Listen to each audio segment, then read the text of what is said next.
Nous étions arrêtés quand Trimobé était arrivé auprès du lac.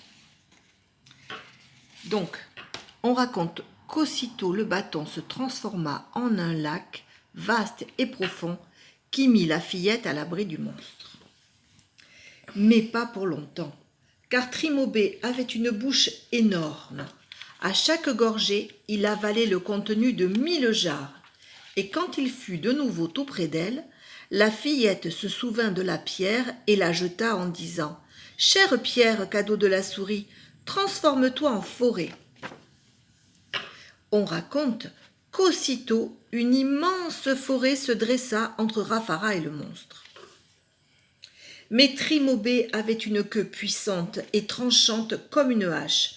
Il eut vite fait d'abattre tous les arbres de la forêt et de rattraper la fillette.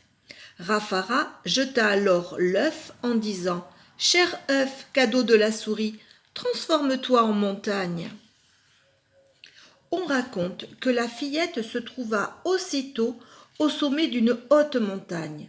On raconte aussi que Vauvandréo, grand oiseau aux ailes puissantes, passait par là et que Rafara l'appela. « Vauvandréo, gentil oiseau, prends-moi sur ton dos et ramène-moi dans mon village. Je te promets en récompense des pierres de toutes les couleurs qui feront scintiller ton plumage. » Vauvandréo, qui avait un plumage plutôt terne, accepta avec joie. Il emporta Rafara sur son dos et la déposa devant la case de ses parents.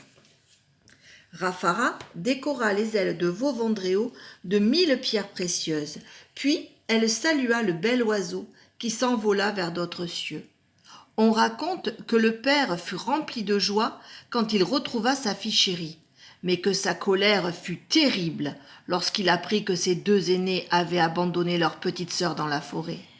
Il voulut leur couper les mains, mais Rafara le supplia de les épargner. « Soit, dit le père, je vous fais grâce, mais s'il vous arrive encore d'être jalouse et méchante, c'est le cou que je vous trancherai. » On raconte enfin qu'en grandissant, Rafara devint si jolie que le fils du roi la demanda en mariage.